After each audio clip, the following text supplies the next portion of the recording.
ENGECast, o programa da engenharia, que discutirá direitos, mercado de trabalho e atualidades. O ENGECast é um programa realizado pela FICEND, Federação Interestadual de Sindicatos de Engenheiros, com patrocínio da Mútua.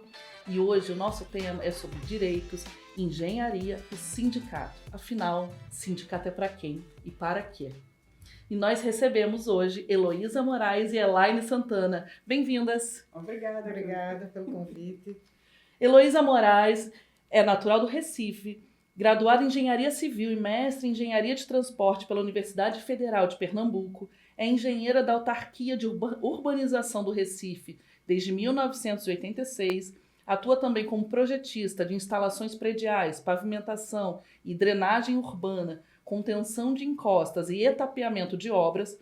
Participou da revisão do plano diretor da cidade do Recife. Dedica-se ainda à fiscalização de obras públicas. Sua primeira participação no movimento sindical aconteceu em 1994, quando foi convidada a compor o Clube de Engenharia de Pernambuco. No CREA, foi coordenadora da Câmara Especializada em Engenharia Civil e da Comissão de Ética, além de diretora administrativa. Foi diretora suplente da Mulher e atualmente é membro do coletivo de mulheres da FICEND e presidente do Sindicato dos Engenheiros de Pernambuco. Obrigada pela presença. Obrigada a você pelo convite, Camila. Elaine Santana é engenheira civil e de segurança do trabalho, mestranda em saneamento e recursos hídricos pela Universidade Federal de Sergipe, especialista em meio ambiente e saneamento, engenheira efetiva da Prefeitura Municipal de São Cristóvão, Sergipe, diretora de negociações coletivas do Sindicato de Engenheiros de Sergipe e atual vice-presidente da FICEND. Bem-vinda! Obrigada! Bem, para começarmos aqui o nosso podcast, quero saber um pouco da história de vocês, né? Como que vocês decidiram pela carreira de engenharia, pela área de exatas? Bom, assim, desde a gente, no meu tempo, né, a gente decidia muito jovem. Então, e ainda se decide muito jovem, mas eu entrei na universidade com 17 anos. Então, assim, hoje eu olho para trás e poderia ser até médica. Não tinha. Agora, como eu venho de uma família que tem muitos engenheiros, meu pai é engenheiro, meus tios, quase todos são engenheiros, meu irmão já fazia engenharia. Então, quando eu comecei a decidir, eu queria fazer arquitetura. Uhum. Eu já tinha decidido, aí no terceiro ano, que era científico, que antigamente era o terceiro ano científico, aí eu troquei, não, vou fazer engenharia e pronto, vamos na carreira de engenharia. E aí eu já tinha sabia como era, sabia o que se fazia e já trabalhava com meu pai, porque meu pai, ele é engenheiro civil e eletricista e ele sempre fez projetos. Então, eu trabalhava para ele desenhando. Então, ele fazia os projetos e eu desenhava nanquim, num papel vegetal, com normógrafos, com régua até.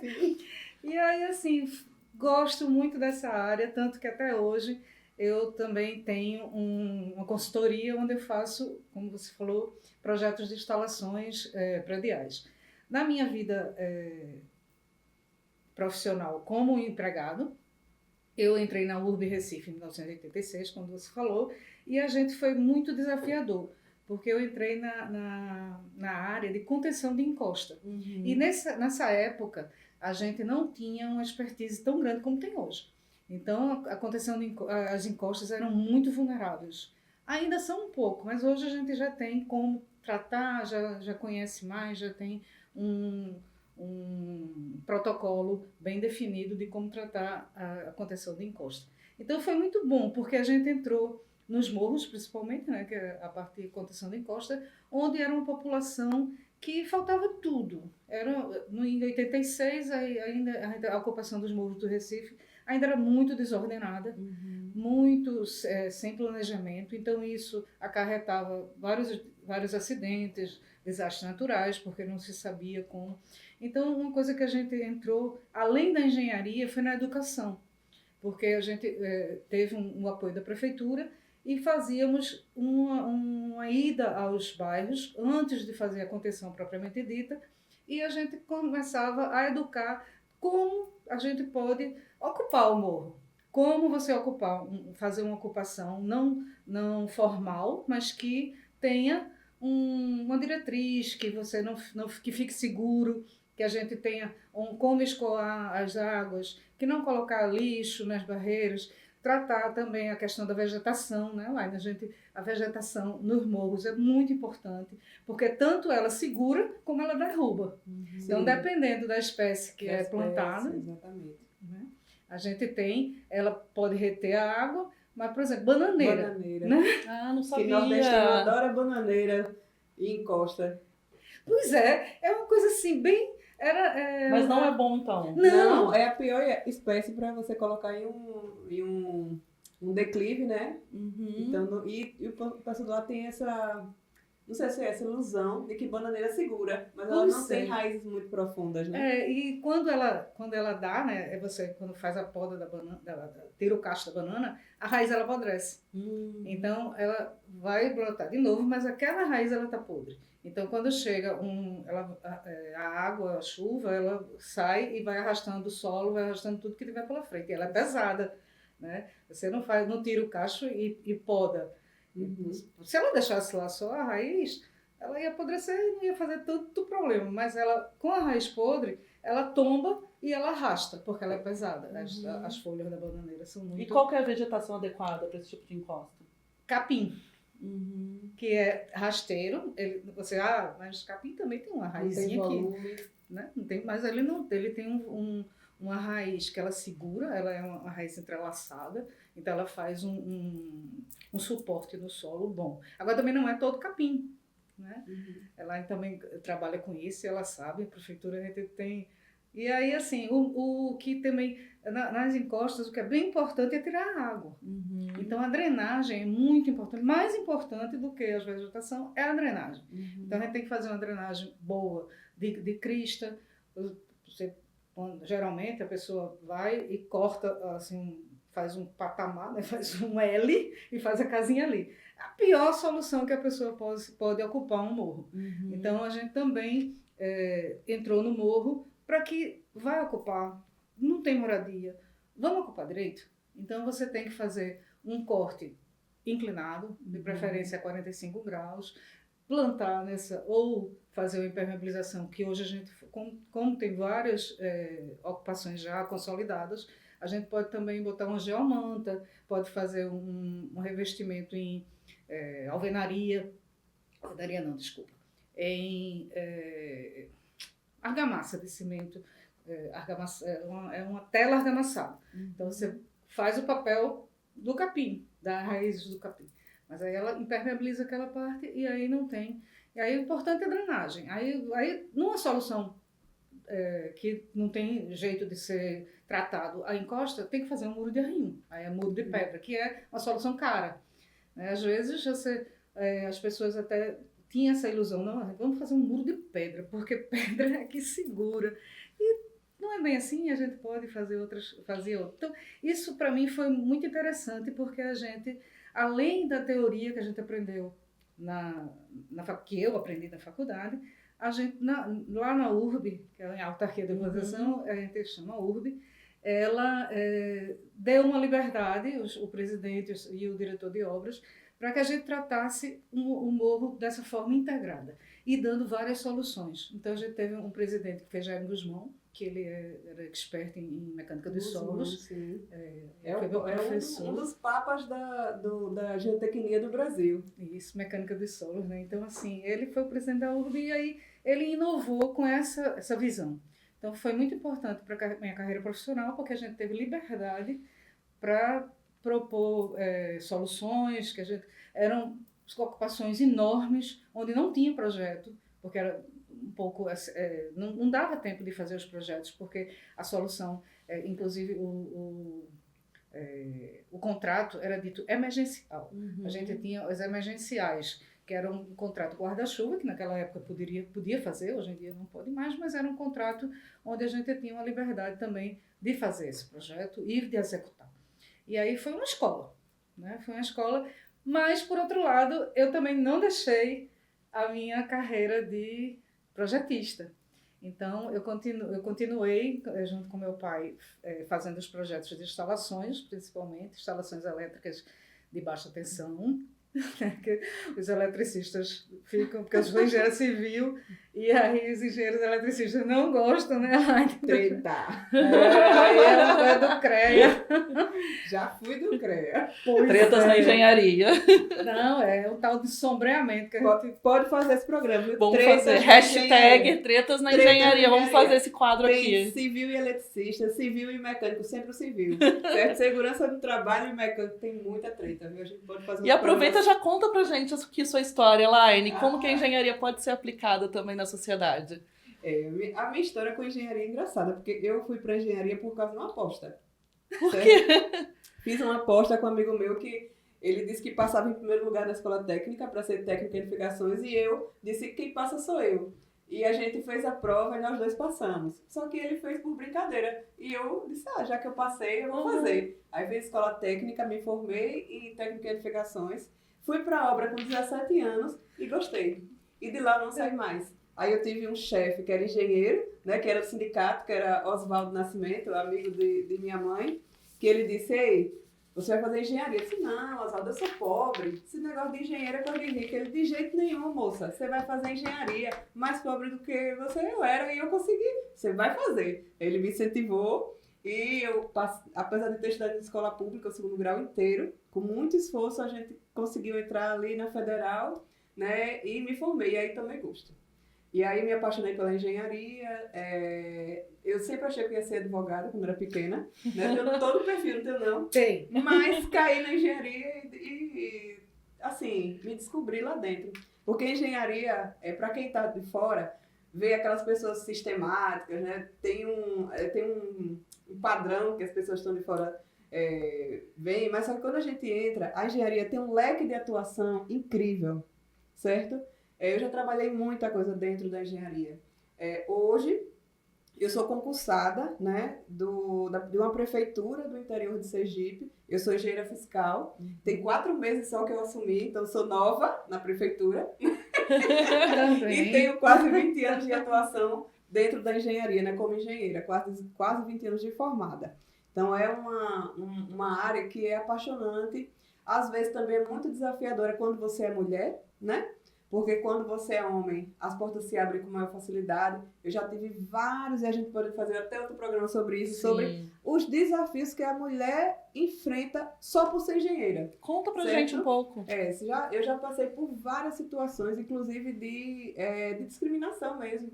Eu fiz aqui em São Paulo, eu morei em São Paulo 4 anos, eu fiz um processo de trainee de uma das maiores construtoras, não só do Brasil, como da América Latina. E de 300, eu fiquei entre os 5. Eram 4 homens e 1 mulher. E todo mundo era unânime dizer, olha, uma vaga de Elaine. Aí a gente vai lutar pelas outras 2 vagas, que eram 3 vagas de engenheiro. E eu, um pouco mais velha que todos os meninos, estava já me achando a engenheira contratada, né? No dia da última entrevista, eu entrei para falar com o diretor-presidente dessa construtora, e ele olhou meu currículo, eu entrando, ele fazia assim, ó, você é mulher. Aí eu sentei, fiz, sou mulher, prazer lá. Mas, assim, entrei rindo, né? Achei engraçada a observação dele. Aí ele foi, olhou, seu currículo é perfeito, mas eu não quero contratar mulher. Nossa! Mas aí, na cara, de lá, na lata. Ele fez, olha, mas não fique com raiva de mim, eu vou lhe explicar. Aí ele disse, Explicação. ano passado, eu contratei 2 meninas nesse mesmo processo que você fez. Uma engravidou na obra e a outra saiu para casar. Aí ele veio me questionar, você quer ter filhos? Aí eu disse, mas eu não estou aqui para dizer o que é que eu quero da minha vida, o que eu não quero. Eu estou aqui para a gente falar de uma vaga de trabalho. Ele, ainda vou ter que construir banheiro para você, porque nessa obra eu não tenho nenhuma mulher. Aí eu respirei, né? Ainda não tinha, eu tinha 27 anos ainda, eu não estava preparada, né, politicamente para enfrentar uma pessoa desse nível, né? Aí eu só consegui dizer a ele, olha, dentro de uma obra, não há nada que um homem faça que eu não faça igual ou melhor. Isso. Não me pergunte fora, não me pergunte minha vida. Dentro de uma obra, eu lhe garanto que se você me contratar, ninguém vai fazer melhor do que eu. E aí ele, não fique com raiva não, moça. Eu estou desabafando com você os problemas da minha empresa. Eu disse, eu acho que eu não faço seu perfil, não. E ele, não, fique tranquila, não, mas olha, seu currículo é ótimo, eu já esfriei, sabe, já deu aquele baque. Quando eu saí, eu já saí chorando, né? Hoje, se eu tivesse conhecimento, se acontecesse isso comigo, ou alguém próximo a mim, eu já sabia orientar o que fazer, né? Isso é uma discriminação. Isso hoje não é crime, mas é uma contravenção. Está previsto em lei, essa discriminação não pode acontecer, mas naquela época era comum, né? E aí eu já passei por essa, já passei por discriminação salarial. Pessoas abaixo de mim, eu gerente, pessoas abaixo de mim ganhavam mais do que eu por serem homens. Entendeu? Não só, essa história não é só minha, né? Essa história é de várias engenheiras, né? Por isso que hoje nós temos que ter essas políticas afirmativas de combate à discriminação salarial. Muita gente acha que é bobagem, mas não é. A gente precisa realmente dessa legislação, porque brasileiro só entende o que está escrito, o que está na lei, né? Se a gente for confiar no bom senso de muito empresário, a gente vai ficar na mão. Exatamente isso.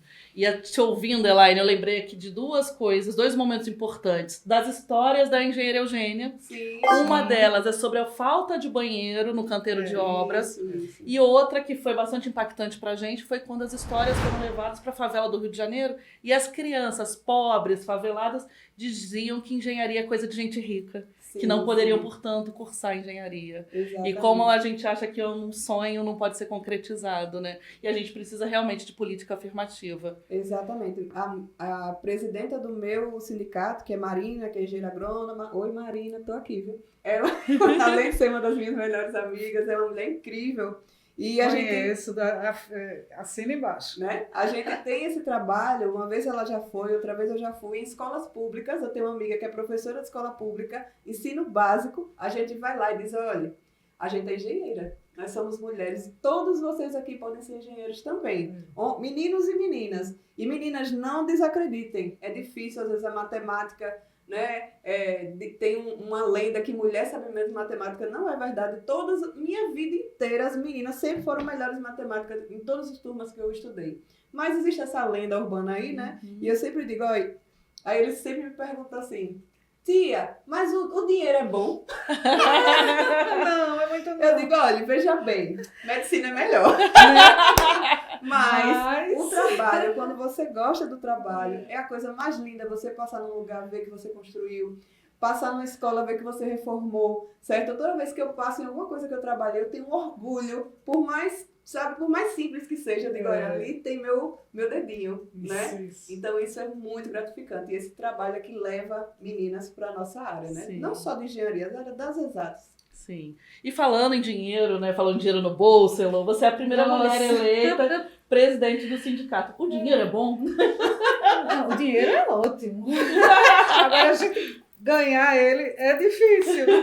Mas eu acho que a remuneração, ela passa muito também por você se impor, né? Você dizer o que você quer, você mostrar que você é capaz.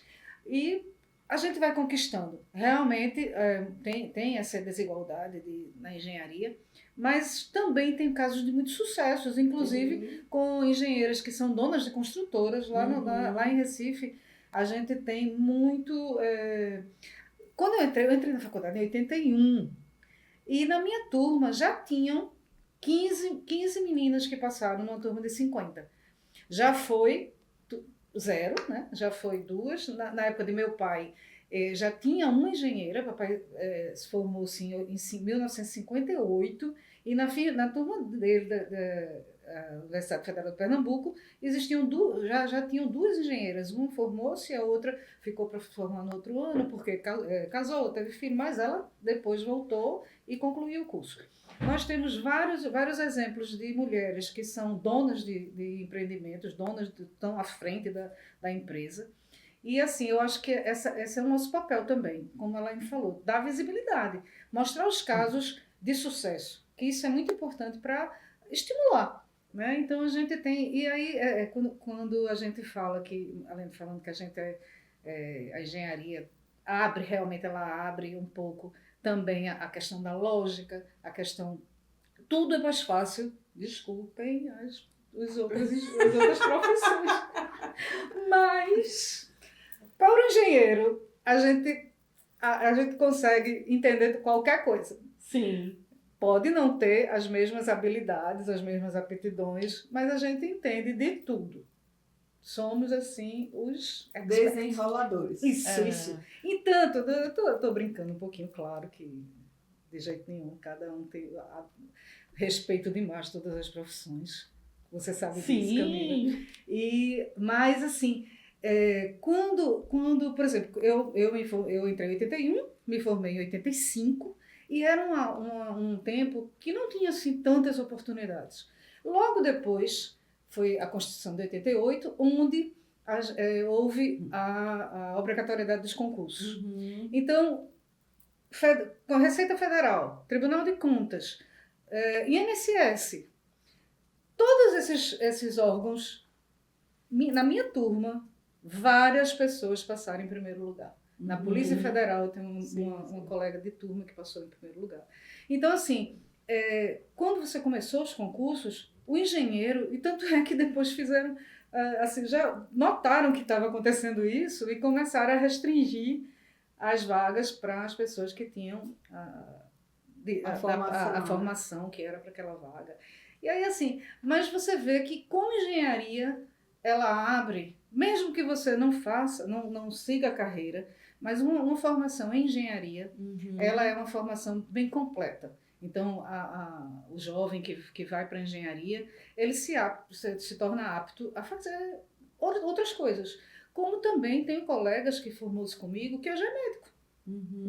Ele viu que engenharia não dava certo, optou por fazer o vestibular outra vez, fez medicina, hoje é um médico bem conceituado.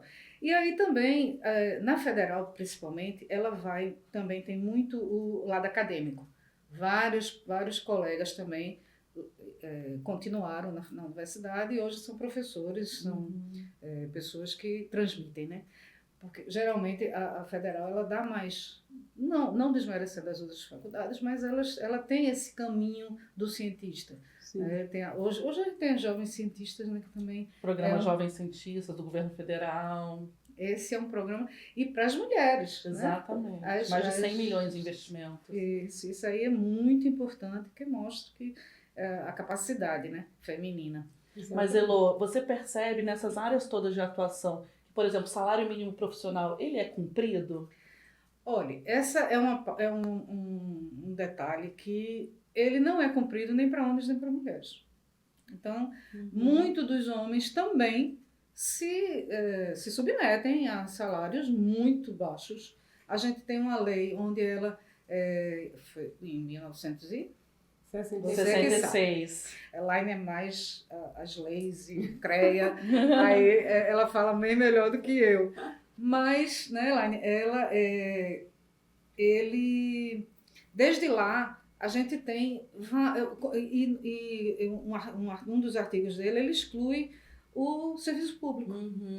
Então, como exclui o serviço público, a gente fica, quando tem editais, a gente vai atrás das prefeituras, vai atrás do governo, tenta reverter aquele edital para que seja oferecido o salário mínimo, mas a gente fica sem o salário mínimo profissional, mas a gente fica às vezes sem argumentos. Nas empresas, a gente tem o mercado, né? No livre mercado. Então, tem empresas que não contratam com o salário mínimo, ao contrário, principalmente os recém-formados, eles contratam com salário 3 mil, 4 mil, e as pessoas se submetem porque não tem, né? Na esperança de um dia ganhar salário mínimo profissional. Nossa. Exatamente. E aí ele coloca, geralmente, como você falou, um gerente ganhando bem mais, e aí você fica naquela dependência também financeira. E aí, nas empresas, o sindicato ele tem muito a ajudar, contribuir, porque aí sim a gente consegue fazer com que aquela lei seja cumprida. Porque aí está bem claro, né? E hoje com a decisão da ministra Rosa Weber, ela colocou como constitucional esse artigo que era muito questionado por vários juízes, né? A gente tem, né, Elaine, nos nossos sindicatos, a gente tem várias causas onde os juízes diziam que esta cláusula era inconstitucional por conta da vinculação do salário mínimo. vigente no país. Então, isso dá uma certa, assim, aí isso popularizou-se. Não pode, isso aí não adianta, porque está vinculado ao salário mínimo. Então, essa era uma desculpa que se dava muito, muito.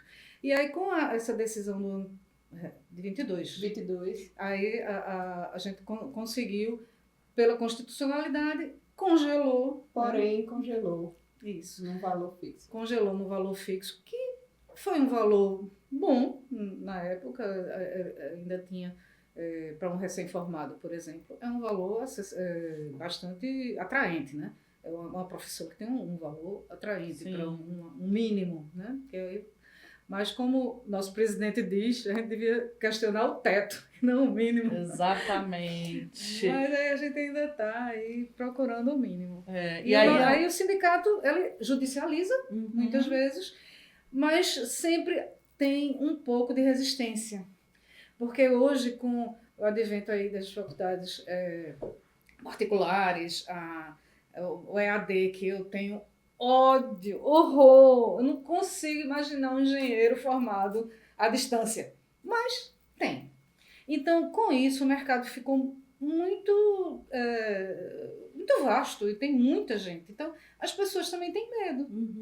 Olha, ele se submete, não procura o sindicato, não procura dizer ao chefe que aquele salário não é o mínimo. Às vezes nem diz, nem sabe.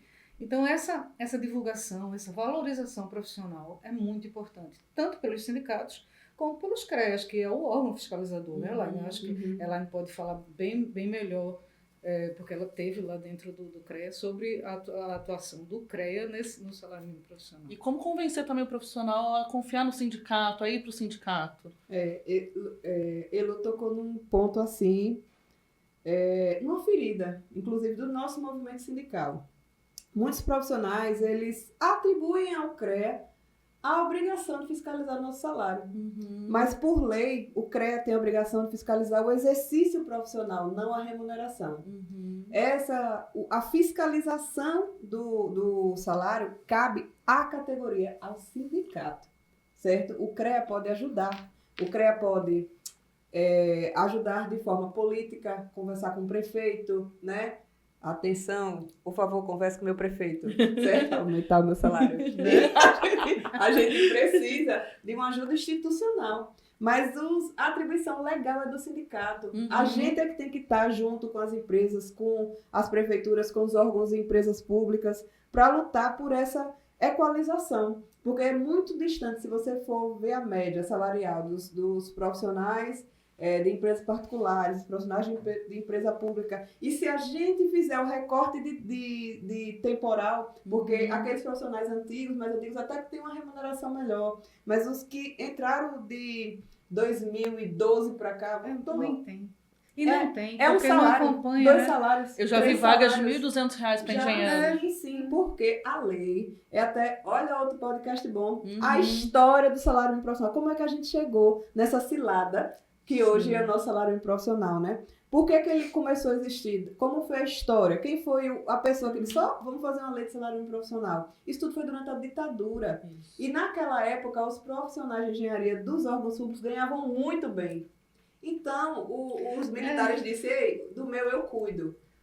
Cuide dos seus aí no mercado de trabalho e deixa que o meu é bem pago. Você não vai precisar se preocupar com isso, né? Então os caras ganhavam muito dinheiro, eles não tinham preocupação com isso, porque tinha um engenheiro em cada cidade, 2 engenheiros. Isso. Só que depois da década de 80, que se massificou, né, o ensino da engenharia, que começou mais engenheiros no mercado, então a oferta e demanda, isso alterou as relações de trabalho, de salariais, entendeu? E aí passa o sindicato a atuar de forma dinâmica nesse contexto, mas sempre, como ele falou, a gente tem a limitação legal, porque tem lá um decreto excluindo os profissionais estatutários. Exatamente. Exclui. E aí esse é um detalhe interessante, porque é o estatutário. Isso. Eu trabalho numa autarquia, o meu regime de contratação é CLT, mas os juízes entendem que é um serviço público. Nossa. Então ele coloca o serviço público equiparado ao funcionário público que não é. Porque o que eles dizem é que a sua remuneração está intimamente dependente com o orçamento público. E o orçamento público, ele é majoritário, mais importante do que as demandas profissionais das categorias, entendeu? Porque quando a gente fala de empresa, a gente só tem duas, valorização e lucro, né? Mas quando a gente fala de serviço público, o bem público, o bem maior, né, está acima, inclusive, da valorização profissional de qualquer categoria. E aí a gente passa também por outro problema muito sério, que é a terceirização e a precarização. E a pejotização, para quem está no mercado de trabalho, trabalho formal, né? Que isso também... o salário mínimo é 10.302. Esse é o valor hoje, certo? Desde 22 de fevereiro de 2022, ou 23 de fevereiro, certo? Está congelado. E para você ganhar mais que isso, só se você for PJ.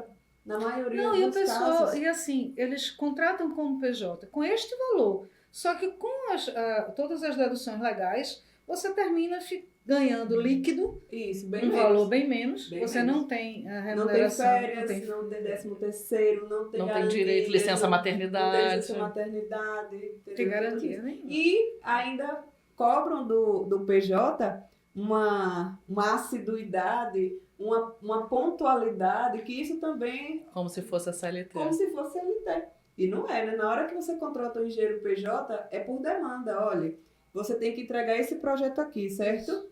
Vá para sua casa e se vire, né? Aí você vai gastar sua energia, sua internet, seu computador. Tudo isso é gasto seu, né? Então, isso na área de projeto. Na área de obras, você vai gastar seu tempo, seu carro.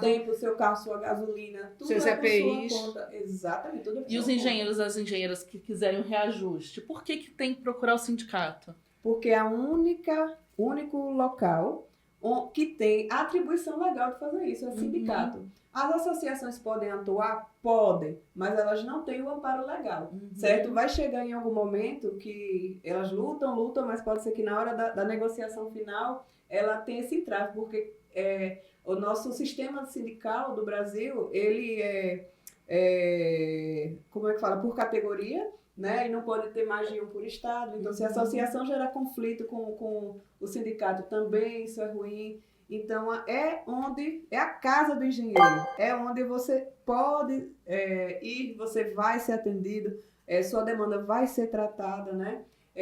Não é no CREA.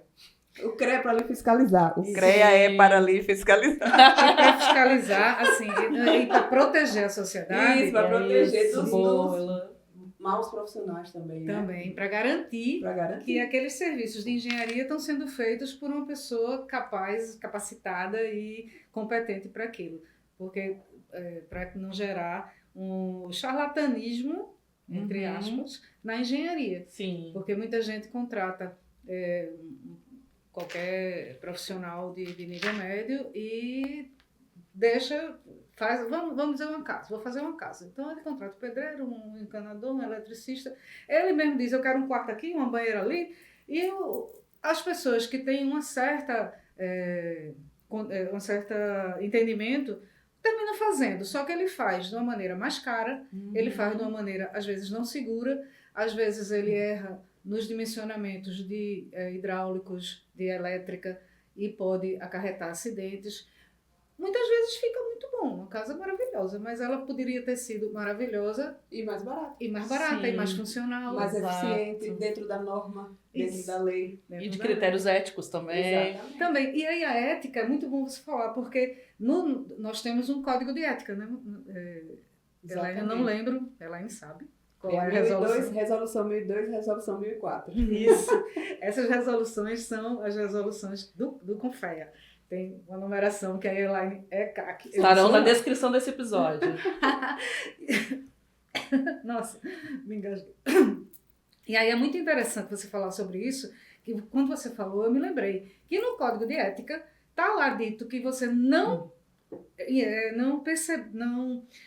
oferecer a um outro profissional. O salário mínimo profissional, ele é você é um engenheiro, eu contratei a Elaine. Se eu oferecer a ela um salário menor, é antiético. E ela está prevista num dos artigos do Código de Ética Profissional. E Elô, recentemente você teve um caso de sucesso de negociação coletiva ali em Pernambuco. Ah, Conta sim. pra gente esse caso. É interessante, assim, nós participamos de várias negociações coletivas de grandes empresas e também de pequenas empresas, porque muita gente acha que negociação coletiva é só quando você tem uma empresa enorme, né? E aí, antes de falar do caso da Compesa, nós lá em Pernambuco, a gente tem várias empresas pequenas, às vezes tem 2, 3 engenheiros, que procuram um sindicato e a gente faz um acordo coletivo para aqueles 3 engenheiros, para aqueles 2 engenheiros. E é um acordo coletivo que aí ele tem prazo, ele tem cláusulas, ele está acordado e o empregador ele fica também garantido aí, né?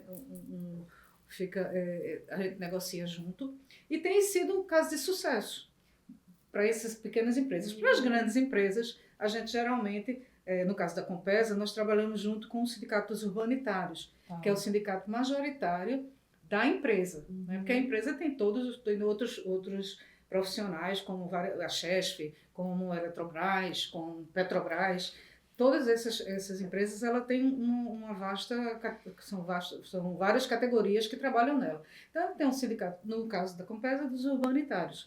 E aí, o SENGE, ela senta na mesa de negociação junto com os urbanitários. A gente tem uma vaga, vamos dizer assim, na mesa, que aí a gente bota as questões do engenheiro. Na Compesa, há muito tempo que o sindicato já consegue garantir o salário mínimo profissional.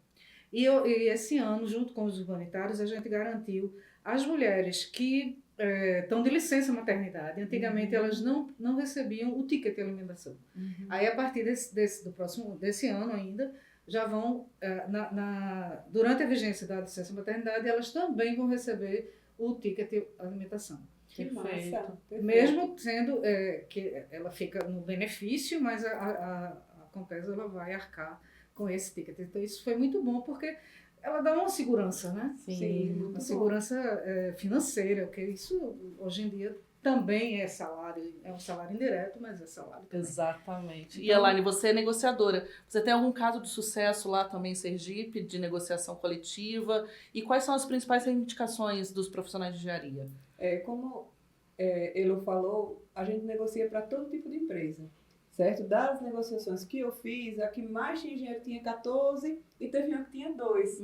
É engraçado ver que uma empresa com muitas mulheres jovens, quando a gente coloca as cláusulas sociais, né? Dizendo, olha, a gente podia pedir 1 mês a mais de licença maternidade. Aí elas fazem, não, isso não, eu prefiro dinheiro. As mulheres muito jovens, né? Aí eu fico, menina, mas veja, você pode não querer agora, mas pode ser que daqui a pouco, né? Vamos pensar isso. Elas não, vamos focar no dinheiro, né? Então, é uma visão engraçada, mas a gente tem que respeitar a vontade da categoria, né? A gente tem algumas conquistas lá com questão de plano de saúde, a inclusão de dependentes de plano de saúde, né? Com ônus para a empresa. Isso também foi um sucesso que a gente conseguiu em uma das negociações. E isso realmente é uma pauta. As pautas sociais, quando uma mulher vai negociar, as pautas sociais elas são lembradas, certo? Elas são lembradas. E às vezes até os homens que estão lá ficam... Eu nunca tinha pensado nisso. Pois a gente pode pedir extensão da sua licença maternidade, que hoje só são 5 dias legalmente, né? Então vamos estender para 1 mês Aí eles ficam, e eu vou fazer o quê? Eu disse, vai ajudar a sua esposa. Quando a menina nascer, vai ajudar a sua esposa. Tem que fazer um curso de licença paternidade, curso de formação. Eles ficam assim como se fosse uma coisa impossível, inacreditável. Né? Senão a gente pode pedir isso, a gente pode negociar, a gente tem várias. A questão de licença para estudo, empresas particulares, tem muita coisa da negociação coletiva que a gente pode entrar pelo lado social, não é só financeiro. E às vezes a gente não consegue nem aumento, né, Elô? A gente não consegue aumento, mas a gente consegue consolidar, certo? Tudo que está ali. Ou seja, o dono da empresa não pode mudar de ideia amanhã e tirar seu benefício, né? Isso. E avançar nessas cláusulas que parecem bobas, mas não são. No dia a dia você... Por exemplo. E quando se perde, aí é que a gente vê, aí que a mulher e o homem também vê como é importante. E a gente tá tendo casos agora na Chesf, que foi privatizada, e onde a negociação tá muito difícil. Mozart, que é o nosso diretor sindical, ele faz parte da mesa negociadora. E tá assim muito difícil porque exatamente elas querem tirar todas essas garantias. E teve um episódio agora que todo o sistema Eletrobras, eles tiraram os postos que tinham, os ambulatórios que tinham nas empresas. Então a Chesf tinha ambulatório dentro da Chesf, porque ela tem tem um risco, né? Um risco associado tem um risco na profissão. E além disso, ela tem muita gente. Então é uma empresa que tem 600 pessoas na sede, ou mais, já teve tempo de ter mais. Então isso é o que está acontecendo, é que está justamente tirando muitos direitos. E agora a gente está se deparando com uma negociação diferenciada. Não é mais para garantir o que a gente já conquistou. É para tentar deixar o que conquistou, não é mais para avançar, é para consolidar, né? Para não deixar tirar. Né? Muito difícil está sendo essa questão. Mas aí a gente insiste, e toda vez que... é bom quando a gente tem uma negociação com empresas pequenas, porque aí também a gente mostra e também atrai mais associados. Isso, exatamente. Quanto mais a gente tiver a representatividade do sindicato, ela é tão grande quanto o número de associados. Então, se eu chegar numa empresa e disser, você representa quanto aqui? Eu represento 1% dos seus engenheiros. Você não representa nada. Então, você tem 100 engenheiros e você tem um engenheiro associado, a representatividade desse sindicato fica muito frágil. Se você tem 100 engenheiros e você tem 80 sindicalizados, a gente tem 80% da representatividade. Então, isso, para uma negociação, ela é muito importante. Então, por que se associar ao sindicato? Por isso, para a gente ter uma maior representatividade da categoria. Porque quanto mais a gente tiver um sindicato forte, atuante e com mais profissionais dentro dele, a gente tem mais legitimidade de falar em nome dos engenheiros. Exato. Porque quando a gente está falando em nome dos engenheiros, a gente precisa falar, você está falando em nome de... qual é o seu universo? O seu universo é de quantos % da categoria.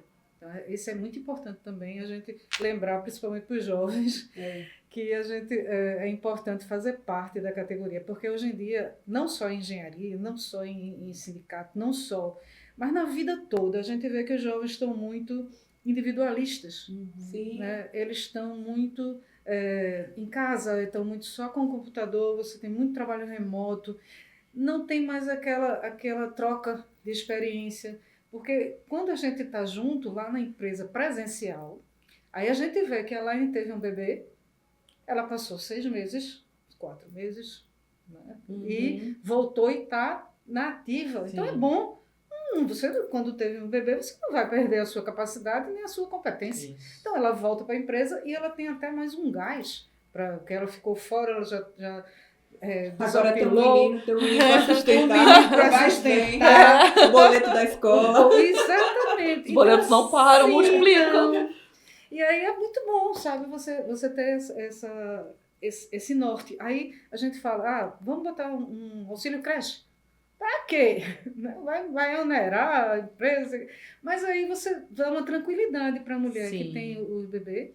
E ao homem também. Sim, o auxílio creche também, a família inteira. Isso. Então, ele dá aquela tranquilidade de que seu filho está num lugar seguro e você vai trabalhar sem se preocupar. Uma coisa é você deixar a sua criança numa casa com alguma pessoa, mas que não tem a competência, a confiança de uma instituição. Outra coisa é você deixar num local que você sabe que está bem cuidado. Então, tudo isso, como ela me falou, você quando fala assim, de imediato, principalmente o jovem, ele não enxerga. Mas você tem que dar os exemplos, você tem que mostrar. Por isso que eu toco muito nesse ponto, que a visibilidade é muito importante. E a gente mostrar os casos de sucesso, os casos de insucesso também. Por que isso deu errado, né? Por que a tua profissão não foi para frente? É muito interessante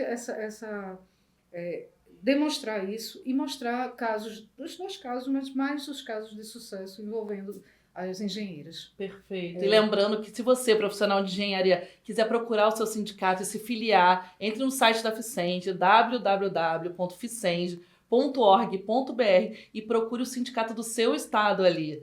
E, Elaine, você é concursada. Conta como essa vida de concurseira, porque a gente sabe como é difícil, como você se preparou, que dicas você dá, porque a gente sabe que agora estão pipocando muitos concursos públicos. Como que o profissional de engenharia pode se preparar para o concurso público? Exatamente, vamos lá. A minha vida de concurseira, eu já fui aprovada em 3 concursos públicos, né? 2 vezes no CREA, eu passei o primeiro concurso em 98, em segundo lugar para agente fiscal. Em 2002 eu passei de novo, e aí sim eu assumi em primeiro lugar para agente fiscal, e agora passei em segundo lugar para engenheira civil, né? Da Prefeitura de Socorro. Então eu tenho essa convivência com o serviço público há muito tempo. O concurso, ele mudou muito da década de 90, quando eu comecei a fazer concurso para cá, certo? Hoje em dia, deixou de ser só conhecimento. Hoje em dia você tem técnica, certo? Você tem que conhecer a banca. Então, mudou muito realmente. O perfil das pessoas que passavam em concurso há 10, 20 anos atrás não é o mesmo de quem passa hoje. A gente vê nas prefeituras, a gente vê nos órgãos públicos, pessoas que passam em concurso sem nenhuma capacidade de trabalho. Isso. Elas são concurseiras, elas são pessoas treinadas para fazer uma prova, mas não para a vida. Certo? São pessoas que não têm treinamento e olhando de vida. um concurso Para trabalhar no à frente. serviço público. E ainda assim, ele entra aqui no concurso, passou nesse concurso, mas ele já está de olho no outro concurso. Então, perde a continuidade do servidor. E essa história no serviço público é muito importante. Exatamente, e virou profissão. Né? Antigamente nosso presidente mesmo é concursado top, né? Ele fez um concurso top, ele viu aquilo ali, mirou, passou e acalmou a vida dele. Fez uma carreira dentro daquilo ali. E hoje em dia, como o Elô diz, até porque hoje os salários são muito mais baixos do que na década de 80 e 90. Né? Então, você passa no concurso hoje, você já olha realmente, se eu passei nesse, eu consigo passar no melhor. E aí hoje tem sites que ajudam, né? Você pode investir, você pode estudar em casa, que antigamente era muito mais difícil também. Você tem um direcionamento. E aí, dentro desse bolo do estudo, óbvio que sempre tem os aproveitadores, né? Vem gente dizer: eu vou lhe mostrar como você vai passar no concurso. Os coaches. Os coaches da vida. Então, tem muito aproveitador, tem muita gente que se aproveita do desespero do profissional sem emprego, né, que está ali lutando por uma vaga de concurso para levar por esse caminho, sendo que o que você precisa é método, disciplina e estudo. Óbvio que se você tiver dinheiro, você vai ter caminhos mais fáceis. Você vai conseguir pagar um site bom que tem videoaulas maravilhosas. Você vai conseguir comprar um material mais robusto para você estudar. Mas hoje, com a internet mais popular, né, mais popularizada, você consegue sim estudar, tá? Agora, o difícil é começar, viu, Camila? Sim. Eu passei com 44 anos. Eu passei no concurso com 44 anos, né? Passei 20 anos sem estudar e depois fui lá e disse: olha, eu já tô coroa. Se eu não ver um negócio certo pra mim, eu queria realmente, era um concurso de engenheira, né? E aí eu fui atrás disso. Quem tem na nossa idade, eu já tenho 300 boletos atrás de mim, né? Uma vida, um sindicato, uma federação, um trabalho. Eu trabalhei, então eu estudava, trabalhava o dia todo, estudava à noite. Realmente você abdica da sua vida durante um tempo. No meu caso, eu estudei mais de um ano, certo? Para conseguir passar nesse concurso. Nem estava estudando para isso, estava estudando para outro e passei. Então, concurso, como diz uma amiga minha, a gente não faz para passar, a gente faz até passar. Então, a gente não passa no primeiro, não passa no segundo, vai, que uma hora, aquele que você menos acredita, você passa. Entendeu? Então, e como a nossa política hoje, né, o nosso governo, ele tem essa política de concurso público. A gente passou agora muitos anos sem nada, né? As prefeituras, o governo federal totalmente sucateado, cheio de carro comissionado. E agora a gente está retomando o serviço público para o povo, né? E isso é muito importante para a gente. Então, realmente, quem tem qualquer lampejo assim, eu deveria fazer concurso público, a hora é agora. A hora é agora. Aproveite, porque tá aí, o CNU abriu não sei quantas mil vagas, próximo ano vai ter de novo, agora em maio. Então já é hora de você começar a se preparar para o próximo ano. Perfeito. Já está na hora. Você já está atrasado. A hora é agora, engenheira.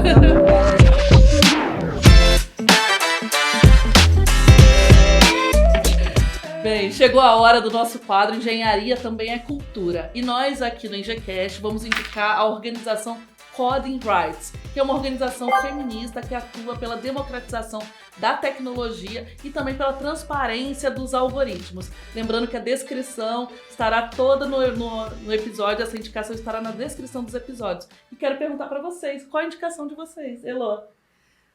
Isso é muito, muito bom. Essa iniciativa eu achei maravilhosa. Todas as indicações que a Vicente faz é top. Eu indicaria um livro. Eu acho que é um livro que já saiu na mídia várias vezes, mas é o Torto Arado, que é de Itamar Vieira Júnior. É um autor que ele tem uma narrativa que prende e é um livro que você gosta e você quer saber o final dele rápido e ele é muito gostoso de ler. Então leiam.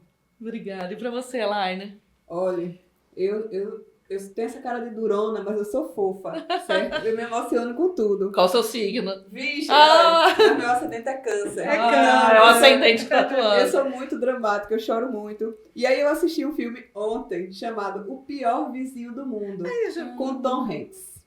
O filme é lindo. Primeiro, Tom Hanks é engenheiro mecânico. Sim! No filme. E ele é uma pessoa que desenrola as coisas. Eu lembrei quando a gente estava falando. Ele desenrola tudo. Ele resolve tudo. Ele é o prefeito da rua dele. Certo? Porque ele é a pessoa capaz de fazer tudo, de resolver, de consertar as coisas dos vizinhos. É aquela pessoa que sempre é chamada, né? E ao mesmo tempo é uma pessoa de coração enorme, só que é grosso, né? E aí vem uma história toda cheia de meandros, de inclusive temas muito sensíveis, como suicídio, como solidão, abandono parental, Sim. Tudo isso, as mídias sociais, como é que se diz, o fanatismo da mídia social, tudo dentro de um filme que no fundo é fofo, mas tem muitas questões sociais lá. Certo? Me tocou bastante. Eu chorei horrores dentro do avião.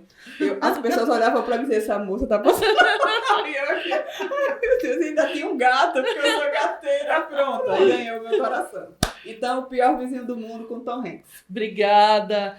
Eu vou pegar esse gancho do cinema, para dizer aos cineastas que botem seus protagonistas como engenheiros. Sim! Mulheres engenheiras. Mulheres engenheiras. Porque tem muito pouco, Camila. É verdade. Muito pouco. Novela. Qual é a novela É que verdade. o protagonista é engenheiro? Tinha uma de Manuel Carlos, que Helena paquerava um engenheiro. Isso me marcou. Mas veja, Helena paquerava um engenheiro. e às vezes ele coloca o engenheiro como o corrupto. Exato. Como o dono da empresa, Exatamente. como a pessoa que O o vilão. Então, assim, agora tem na novela das 6, que passa no Nordeste, né? E aí tem uma mineradora que tem 2 engenheiros, um engenheiro bom e um engenheiro ruim. Aí, só agora que eu vi. Então, botem mais engenheiras e engenheiros na mídia, que é importante também, para mostrar. Boa, Muito perfeito. bom. E nosso papo foi tão produtivo que eu vou mudar o roteiro aqui. E vou perguntar para vocês duas, já encaminhando para o final, uma treta e um desenrolo da engenharia. Olha, uma treta grande, que eu sou civil, né? A treta grande é quanto à elaboração de SPDA, Sistemas de Proteção de Descargas Atmosféricas, que é PDA, na verdade, hoje, né? Que tem uma galera da engenharia civil que faz, porque nós aprendemos instalações elétricas, nós aprendemos a fazer sistema, mas de um nível muito simplório. E aí vem os engenheiros eletricistas, vocês não podem fazer. E aí isso vai para a justiça, e aí tem uma decisão judicial que permite quem for filiado à ABENC, que é a Associação Brasileira de Engenheiros Civis. Ou seja, não é a capacidade, é a sua filiação na associação. É treta grande isso, viu? E aí quando a gente até toma cerveja, mas quando entra no assunto, o SPDA dá briga. Entendi. E o desenrola? O que a engenharia desenrola? Desenrola tudo, né? E se for civil, né? Desculpa os eletricistas. Se for civil, aí é que desenrola. E foi Concorda? Concordo em gênero, número e grau. E, assim, a treta é sempre com um profissional que ele acha que o engenheiro civil quer fazer tudo. Então, assim, até a gente tem principalmente Elaine, que está também agora na administração municipal. Então, os agrônomos, eles acham que a gente não pode plantar nada, a gente não pode fazer uma poda, a gente não pode fazer nada. Então, assim, antigamente a gente tinha, o engenheiro civil ele tinha um leque muito grande, porque realmente a gente estuda muito, é generalista, ele tem muitas cadeiras, como a Elaine falou, a gente pode até, não é um nível de conhecimento tão profundo, mas a gente conhece. Tanto é que a gente conseguiu o desenrola, vai ser os engenheiros civis conseguiram a atribuição de fazer projetos elétricos em baixa tensão, que é o que a gente estuda. Então, conseguimos desenrolar essa grande treta que tinha entre engenheiros civis e eletricistas. E aí a gente vai por aí. Perfeito. Estamos encaminhando para o final do nosso ENGECast. Quero passar para as considerações finais. Que vocês falem para a gente, mulheres também que inspiram vocês, Elaine. São muitas mulheres que me inspiram, né? Vou ser bem clichê, que a primeira é minha mãe. Que é uma pessoa que saiu do nada, semi-analfabeta, e colocou 2 filhas para estudar, né? E hoje eu fui a primeira neta da minha avó a se formar. Entendeu? A primeira pessoa da família inteira, dos 2 lados, pai e mãe, a se formar. Então, essa pessoa que me incentivou foi minha mãe. Então, a minha clichê mesmo, a minha mamãe, Dona Prazeres, um cheiro, certo? E dentro da profissão eu tenho a minha presidente Marina, que é uma engenheira agrônoma mais jovem do que eu, mas é uma pessoa que desenrola tudo. É uma pessoa pra frente, que me incentiva e que não tem medo de luta, certo? É uma pessoa realmente combativa e que veio pra vida para mudar a vida dos outros. Eu acho isso incrível. Obrigada. Elô. A gente não pode dizer que a única mulher que vem na mente é a minha mãe também. Mas, assim, ela é minha inspiração de vida. A gente tem várias profissionais, eu acho que assim, eu vou pedir licença, Camila, para dividir em algumas gerações. Porque como eu já tenho 40 anos de formada, é um pouquinho. E aí, assim, eu já convivi com... E aí, assim, vamos para as mais velhas. A Elizabeth Marinho, que a gente já... Beta Marinho, ela é a primeira engenheira paraibana, engenheira civil, e ela me inspira muito, porque... Ela está hoje já na década de 80, né? Ela já está com 80 e poucos anos, não vou ser indiscreta, mas está mais de 80 anos, e ainda lúcida, ainda combativa, e ela foi uma primeira mulher que saiu, né? Ela foi para a França, ela desbravou, ela peitou, como ela disse que muito nova, teve um problema, mas ela enfrentou esse problema e conseguiu resolver na época, na década de 60. Então, ela, para mim, é uma engenheira que inspira. Depois a gente vai para algumas engenheiras que eu te falei que tem empresas de engenharia, né? Hoje a gente tem algumas no Recife, eu destaco aqui Regina Gaudêncio, que ela é dona da Concrepox. Então, ela é hoje dona, e a filha também é engenheira. Então, ela deve ter, não sei, mas é um pouquinho mais velha do que eu, 60, sei lá, alguma coisa. Então, ela me inspira. E umas engenheiras novas é a Elaine. Elaine, para mim, é uma inspiração sempre, desde que eu conheci. Eu choro, não fala assim, não. Eu vou falar.